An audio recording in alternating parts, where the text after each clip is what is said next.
I was saying to Ann Coulter the other day, I'd love to have you come and do a talk at one of our meetups, but you're a woman. I don't know how to do that. Maybe you could wear a burqa or something. You could do a video. And she goes, I don't want to come to your club. I don't want to ruin that. She goes, my father was in these kind of clubs. And one day they just disappeared. And what did men do? They were told it was sexist to congregate, so they went to strip clubs. Now, there's women there, but there's no ladies there. And you can fart, and you don't have to pull out chairs for anyone. You can tell offensive jokes. And this is considered a crime in today's day and age. And they tell us that we're racist and we're anti-Semitic. And I go, what about this black guy who's a member and this Jewish guy who's a member? And they go, they're racist and anti-Semitic.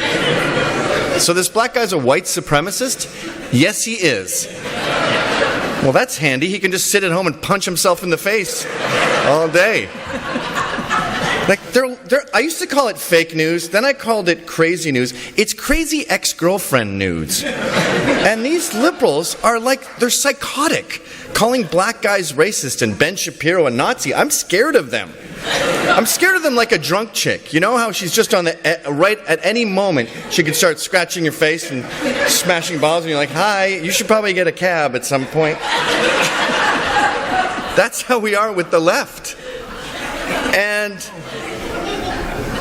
I did a talk at NYU, and they said, okay, what you're doing over there is obviously very dangerous. What?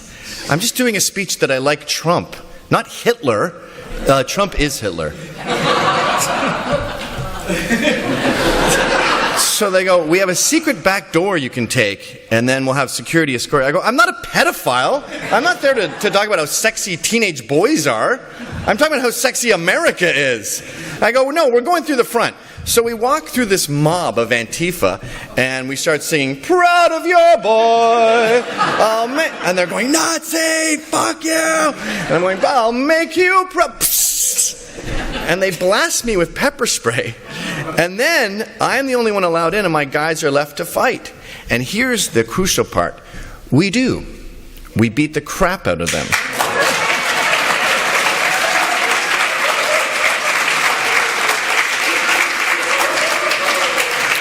And I couldn't see. I had been whisked in, but I talked to two of our guys who were arrested, and I go, how was that? Are you okay? And they go, it was really, really fun. They said, violence doesn't feel good. Justified violence feels great. And fighting solves everything. So we said, you know what? We're not going to pick fights, but if they pick fights with us, we're going to finish them. And so we go to Deplorable, and they had published a hit list of people they're going to kill, basically. They don't want to hurt us. They don't want to silence us. They want us dead. So I notice I'm on this list, and I see them talking on their phone saying, yeah, they're coming down now. And I think, we're in a climate where it's just such a given that the right is evil and the right are all Nazis. They can just sit there and talk on their phones about how they're going to get us. Yeah, here he is, he's walking. So I grab that guy's phone, I throw it away, I just lick his face. And I shove him. And he's like, did you just lick me? And then I start marching into and they're throwing feces. They're like monkeys. They're throwing feces at us and bottles of urine. And we have tuxedos on. It's a ball. So we're like, you're disgusting, sir. And then this kid walks in front of me with an anarchist flag, and I shove him out of the way, and he goes, do you want to go? And I go, yes, actually, I would. And I smash him in the face.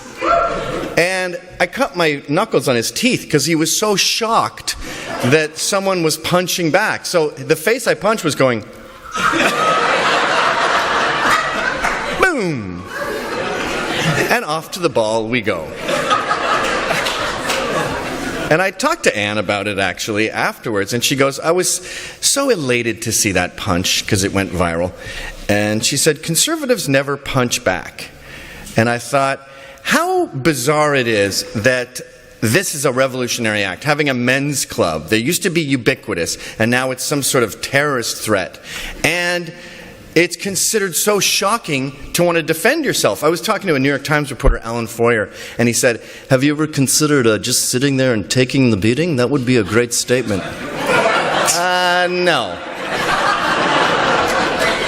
I'm not doing that. You can do that. I'm not a freedom rider. And these people that we're up against aren't a bunch of rednecks from the 60s. These are crazy ex-girlfriends. You look at the things that get confiscated by the cops, like the Portland Antifa, and there was a knife that's a T-shape. Like, a normal knife isn't good enough for you? You need a T-grip to really get into my jugular and cut my head off? No wonder you're in bed with ISIS. No wonder the far left is so happy to join jihadists in their crusade to burn America to the ground. You're deranged. Trump derangement syndrome is real. So it's sort of like the trans bathrooms where you say, why do you think it's such a big deal that someone else is in your bathroom? And I go, it's not a big deal, but I'm going to stay and fight it. It's like if you said you were me. That doesn't really bother me, but I'm not going to let you do that. You're not me.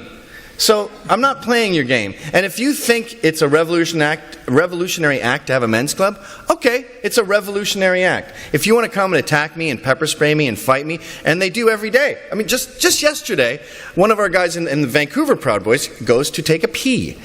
He's alone. 4 Antifa jump in there with baseball bats. They mash up his face. He's alone. And he comes out and he says to the staff, you called them, didn't you? And she goes, I don't know, maybe.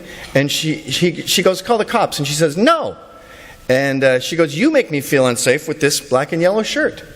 And then the story came out just while I was over there. Ezra showed me on his phone, and it said, Proud Boys make staff of bar feel unsafe. Yeah, the guy with his face hanging off made you feel unsafe. Sorry about that. Won't happen again. But instead of being thwarted by all this conflict, we find it kind of inspiring. It's kind of fun. These people are so soft after being placated for all of Obama's term that they're easy prey. When we fought these guys, these Antifa kids in New York, who are all just professors' sons, who are Marxists because Daddy told them to, I mean, it feels sexist to beat them up because when you punch them, it feels like a girl. Their faces just cave in. It's like paper mache. In fact, one of our guys, we nicknamed Friar Tuck, he said, I felt bad as I was plowing through them. It's only fun to beat up the first 3. The subsequent ones chip away at your soul. So the moral of the story is, we're going to continue being normal, because that's a revolutionary act. We're going to continue being proud of ourselves. We're going to continue getting married, living in the suburbs, having kids, and loving America. And if that's a revolutionary act, then I'm a revolutionary. Thank you very much.